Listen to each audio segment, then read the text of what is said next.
বিশ্ব সংবাদে আপনাদের স্বাগত। সংবাদের শুরুতেই শিরোনাম, পরে বিস্তারিত। আলোচনার জন্য প্রস্তুত, তবে আক্রমণ হলে কঠোর জবাব, বলছে ইরান। এদিকে চীনের সামনে বিকল হয়ে পড়ছে মার্কিন রণকৌশল। আর থাকছে ইরানের একক পদক্ষেপেই বিশ্ব অর্থনীতির লেজু গোবরে দশা হবে। আর জানিয়ে দিব খামেনিকে হত্যা সহ ইরানে ব্যাপক হামলার ছক ট্রাম্পের।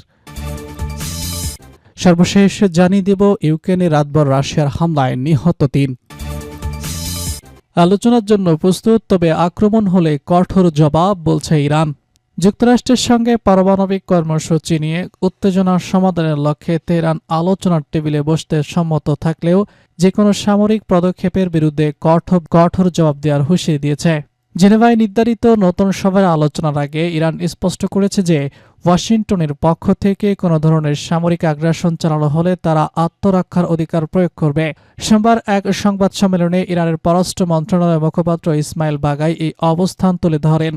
মুখপাত্র ইসমাইল বাগাই বলেছেন, যুক্তরাষ্ট্রের পক্ষ থেকে যে কোনো হামলা, এমনকি তা যদি সীমিত আকারেও হয়, তবে ইরান সেটিকে আগ্রাসন হিসেবে বিবেচনা করবে। সম্প্রতি মার্কিন প্রেসিডেন্ট ডোনাল্ড ট্রাম্প ইরানের উপর সীমিত হামলার সম্ভাবনা নিয়ে মন্তব্য করার পর তেহরানের পক্ষ থেকে এই কড়া সতর্কবার্তা এলো। বাগাই আরও যোগ করেন, যেকোনো রাষ্ট্র তার স্বাভাবিক আত্মরক্ষার অধিকার প্রয়োগ করে আগ্রাসনের জবাব দেওয়ার সক্ষমতা রাখে এবং ইরানও ঠিক তাই করবে। এর আগে গত শুক্রবার ট্রাম্প সাংবাদিকদের এক প্রশ্নের জবাবে বলেছিলেন, তেহরান যদি যুক্তরাষ্ট্রের সঙ্গে চুক্তিতে পৌঁছাতে ব্যর্থ হয়, তবে তিনি সীমিত হামলার কথা বিবেচনা করছেন।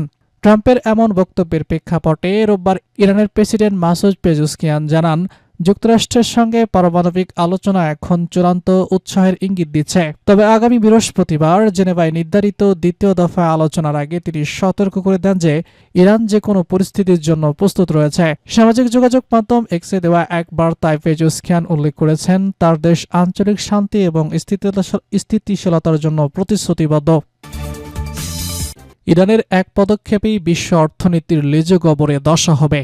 ইরান ও যুক্তরাষ্ট্রের মধ্যে নতুন করে শুরু হওয়া ভূরাজনৈতিক টানাপোড়েনে আবারও অস্থির হয়ে উঠেছে বিশ্বের অন্যতম গুরুত্বপূর্ণ নৌপথ হরমুজ প্রণালী। সম্প্রতি ইরান এই হামলায় সামরিক মহড়ার অংশ হিসেবে সাময়িকভাবে চলতি সীমিত করা এবং পাল্টা ব্যবস্থা হিসেবে মার্কিন যুক্তরাষ্ট্র উপসাগরীয় অঞ্চলে তাদের নৌপস্থিতি জোরদার করায় বিশ্বজুড়ে জ্বালানি সরবরাহে বড় ধরনের বিঘ্ন ঘটার আশঙ্কা দেখা দিয়েছে। বিশ্বের মোট তেলের চাহিদার প্রায় 20% এই সরু জলপথ দিয়ে প্রবাহিত হওয়ায় আন্তর্জাতিক বাজার এখন চরম ঝুঁকির মধ্যে রয়েছে। ওমান ও সংযুক্ত আরব আমিরাতের দক্ষিণে অবস্থিত মাত্র 33 কিলোমিটার চওড়া এই প্রণালীটি ভূমধ্যসাগরের খনিজ তেল এবং তরলকৃত প্রাকৃতিক গ্যাস রপ্তানির প্রধান ধমনী। মার্কিন জ্বালানি তথ্য অনুসারে হিসাবে 2024 সালে প্রতিদিন গড়ে প্রায় 2 কোটি ব্যারেল তেল এই পথ দিয়ে পার হয়েছে, যার বার্ষিক বাজার মূল্য প্রায় $500 বিলিয়ন। বিশেষ করে এশিয়ার দেশগুলোর জন্য এই পথটি অত্যন্ত গুরুত্বপূর্ণ, কারণ এখান দিয়ে যাওয়া জ্বালানির প্রায় 84%ই চীন, ভারত, জাপান এবং দক্ষিণ কোরিয়ার মতো দেশগুলো যায়। ফলে এই পথে সামান্যতম অচল অবস্থা তৈরি হলেও এশিয়ার অর্থনীতিতে তার ভয়াবহ নেতিবাচক প্রভাব পড়তে পারে। সামরিক কৌশলগত দিক থেকে হরমুজ প্রণালীর অবস্থান অত্যন্ত স্পর্শকাতর। এর শিপিং লেনগুলো ইরান এবং ওমানের জলসীমার মধ্যে পড়ায় তেহরান এখন ভৌগোলিক সুবিধা ভোগ করে। বিশ্লেষকরা মনে করছেন, ইরান যদি খনি বা দ্রুতগামী বোট ব্যবহার করে সেই পথে যাতায়াত ব্যাহত করে, ফলে বিকল্প পথ তেল সরবরাহের সক্ষমতা সৌদি আরব বা আমিরাতের জন্য অত্যন্ত সীমিত হবে। গোল্ডম্যান স্যাক সহ বিভিন্ন আন্তর্জাতিক সংস্থা হুঁশিয়ারি দিয়েছে, প্রণালীটি দীর্ঘ সময় বন্ধ থাকলে বিশ্ববাজারে তেলের দাম ব্যারেল প্রতি $100 ছাড়িয়ে যেতে পারে।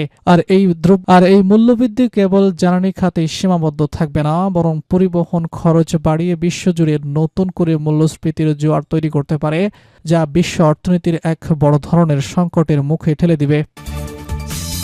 খামেনিকে হত্যা সহ ইরানে ব্যাপক হামলার ছক ট্রাম্পের।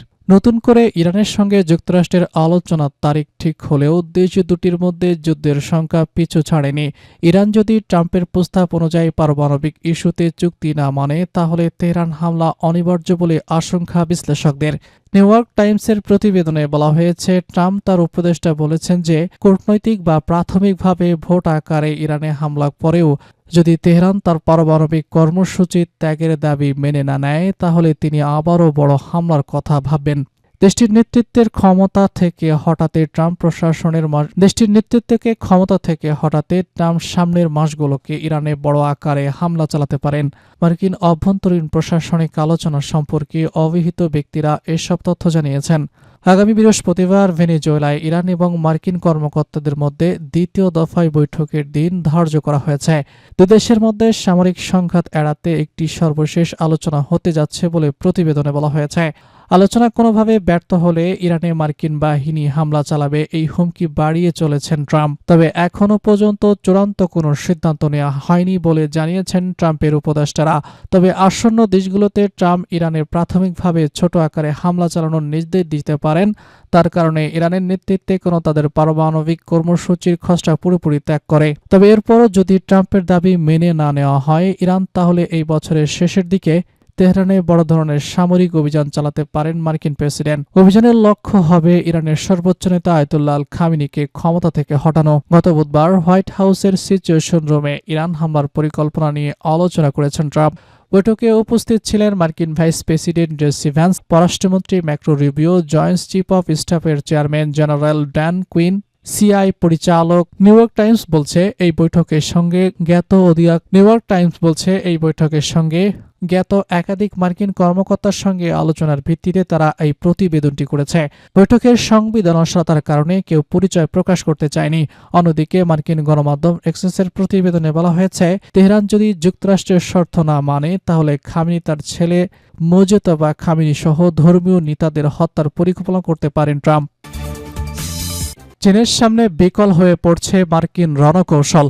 যুক্তরাষ্ট্রের বিমান শক্তিকে ঘিরে নতুন কৌশলগত তর্ক ক্রমেই তীব্র হচ্ছে। ইন্দো প্যাসিফিক অঞ্চলে চীনের সামরিক সক্ষমতা দ্রুত বাড়তে থাকায় মার্কিন বিমানবাহী অ্যাক্সাইন কম্ব্যাট কৌশলের উপর জোর দিচ্ছে।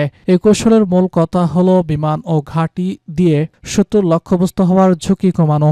তবে সামরিক বিশ্লেষকদের এক অংশ বলছেন, শুধু ছড়িয়ে পড়লেই নিরাপত্তা নিশ্চিত হয় না। 2025 সালের সেপ্টেম্বরে ওয়ার্ল্ড বুট ইয়ং ডে প্রকাশিত এক নিবন্ধে আমান্ডা মেডিকেন সতর্ক করেছেন, সিইসি কৌশলে বিস্তৃতভাবে ছড়িয়ে থাকা বাহিনীর নিজস্ব আকাশ এবং ক্ষেপণাস্ত্র প্রতিরক্ষা ব্যবস্থা যথেষ্ট নয়। ফলে ছোট ছোট ঘাঁটিগুলো শত্রুর দীর্ঘ পাল্লার হামলার মধ্যে ঝুঁকিপূর্ণ হতে পারে। এর আগে 2024 সালের জুলাই প্রসিংয়ে লেখা এক বিশ্লেষণে মাইকেল ব্রোকার বলেছেন, এআইসি ধারণা অনেকটাই নির্ভর করছে যুক্তরাষ্ট্রের উড্ডয়ন সক্ষমতা চীনের বিকল চেইন থেকে আঘাত আনা চক্রের চেয়ে দ্রুততর হবে এবং অনুমানের উপর। কিন্তু কৃত্রিম বুদ্ধিমত্তার উন্নতির ফলে সেই চক্র 2024-এরও কম সময়ে সংকুচিত হতে পারে। সেক্ষেত্রে চীনের সমন্বিত দীর্ঘপাল্লার অগ্নিশক্তির মোকাবেলা করা কঠিন হয়ে পড়বে। 2024 সালের অক্টোবর মাসে জয়েন্ট চিফ কোয়ালিটিতে প্রকাশিত আরেকটি বিশ্লেষণে জ্যাকি ইউ যুক্ত হন। ইউক্রেনে রাতভর রাশিয়ার হামলায় নিহত 3। ইউক্রেনে ওডেসা অঞ্চলে রাতভর ড্রোন ও ক্ষেপণাস্ত্র হামলা চালিয়েছে রাশিয়া। এই হামলায় কমপক্ষে 3 জন নিহত হয়েছেন। এছাড়া বেশ কয়েকজন আহত হয়েছেন। আঞ্চলিক কর্মকর্তারা এই তথ্য জানিয়েছে। রাশিয়ার এই হামলায় ইউক্রেনের জ্বালানি অবকাঠামো উল্লেখযোগ্য ক্ষয়ক্ষতি হয়েছে বলে জানা গেছে। আঞ্চলিক গভর্নর ওয়েলিকাপ জানিয়েছে, ওডেসা অঞ্চলে রাশিয়ার ড্রোন হামলায় 2 জন নিহত এবং 3 জন আহত হয়েছেন। আঞ্চলিক প্রধান ইভান ডোসের জানিয়েছে, জাপোরিজিয়ার শিল্প স্থাপনা ড্রোনগুলোতে ড্রোন হামলায় 33 বছর বয়সী এক ব্যক্তি নিহত এবং আহত হয়েছেন। অন্যদিকে চলমান সংঘাতের কারণে রাশিয়া এবং ইউক্রেনে উভয় দেশের দাবি এককভাবে যাচাই করা কঠিন হয়ে পড়েছে।